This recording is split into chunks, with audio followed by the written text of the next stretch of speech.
I got to go to the Final Chapter tour, which was incredible. The way y'all sequenced it and broke it down, like broke the show up. Yeah, where you was out here? Yeah, I went to Ontario. Oh, cool. I had to be safe. I hit Killer Mike. I said, hey, I'm gonna be honest. I know how crazy backstage gonna be. Right. What's the best move, San Diego or Ontario? He's like, come to Ontario. But man, y'all come out fucking melting people's faces off, dog, with the 36 chamber shit, and then and you and Ray got your. It was What was that like though? Just being on the road at this stage of y'all's lives, bringing it together. I mean, it you know, I'm gonna be honest with you. It felt so good. Like it felt like, yo, this is the best time I had with these guys on the road since I ever did. You know, as far as the show goes, right? As far as the show goes, that we ever did. Like, you know what I mean? Because we knew our place, we felt comfortable. You know your records now. The lineup is cool. You know what I mean? It's all in sequence. You know what I mean? Everything just went right. You know what I mean? Then the little booking agencies, the iconic. They were smooth with they thing. They had everything legit. Everything. It just felt like you felt like how you supposed to feel. Right. I did tours where it was like, yo, a lot of shit fucked up, and then, but this time right here, going out with these guys, it felt beautiful to me. Like, yo, all right, cool. Because I have a poster. Felt like you won. Look, so I got this poster here. It's Rage Against the Machine with Wu-Tang, 97. Classic shit. I remember just seeing footage of this on MTV News. I gotta pick that up and take a picture with it. What was like, how crazy, because this is like Wu-Tang Forever. Yeah. Everybody's at their peak. Yeah. Matt's a superstar, you're a superstar, ODB's, I mean, everybody, like, what, like, was that a harder tour to get through? We was new, man. We was still learning. We was still learning this shit. And didn't give a fuck about nothing. I know I didn't, you know what I mean? So it's like, but to be right there with those guys, like that, and they was cool too. He's cool. Yeah, Zach De La Rocha. Yeah, Zach. Yep. Mad cool. But it was like, man, that's history, bro. That's history. Just I don't know. Do they still doing music now? No, right? No. They chilled out, right? They were supposed to do a tour during COVID with I heard something like Run that. the Jewels, but it got canceled because of COVID. So no. Right. Yeah. Yo, man, that's what it was, man. That's when we started crossing over. Yeah, I'm sure when you guys went out on that tour, you're like, oh shit, there's all these. We left that tour and it was messed up because we had to make a decision. Like, come back to your people over here or stay over here and get big with these guys. And then the decision we made was we left. We left. Do you remember how many dates y'all did before you guys? Nah, I don't remember shit.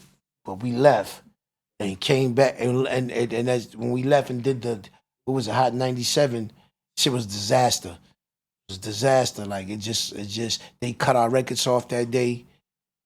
They didn't play no Wu shit no more. Oh, crazy. That's when Puffy was really getting on his shit, like, you know what I mean?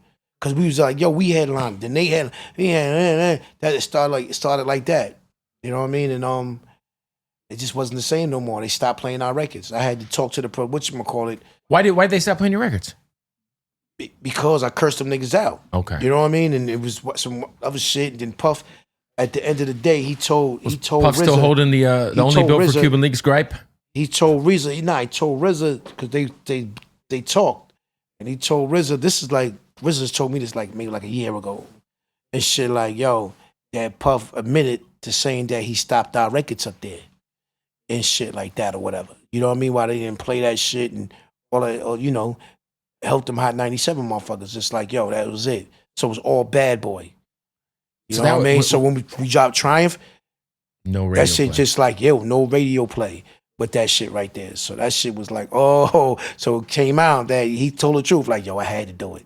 He said, was that because of the whole the Raekwon, the biting, the I don't know, it might have been accumulation of all that shit. Yeah. But I don't know, he had the power. I don't know what he paid him, but he had the power to go ahead and 97 Puffies, listen, we was a threat.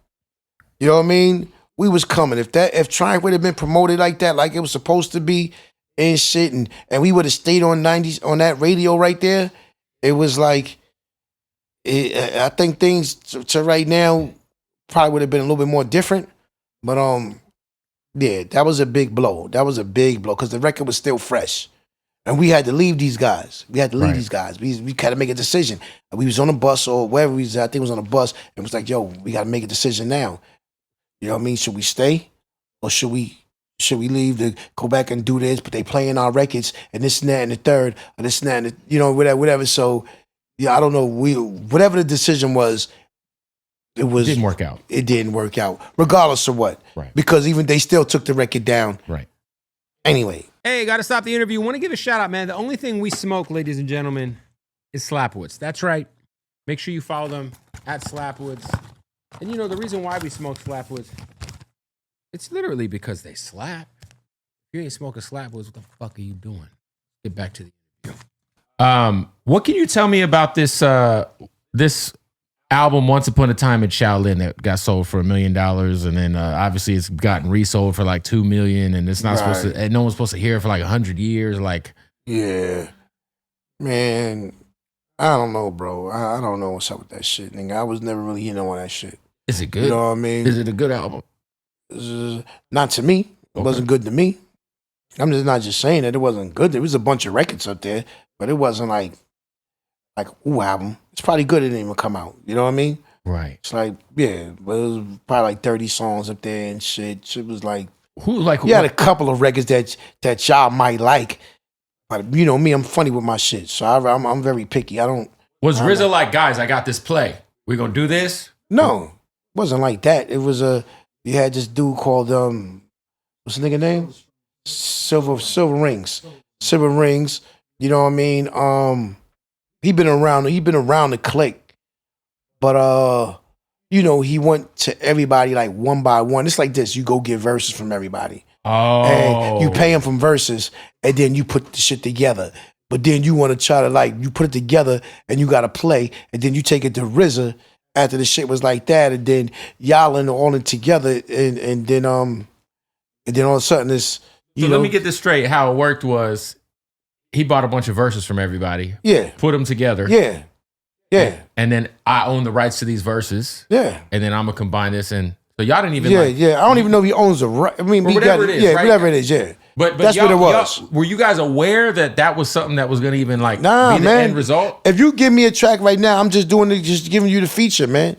And you paid me for it. Same shit. That's it. But you didn't tell me that you're going to build the album around it. That's the sneaky shit. That's what I'm saying. You're going to build the album. Then y'all going to do that and then don't even break nobody off after you show that for that much.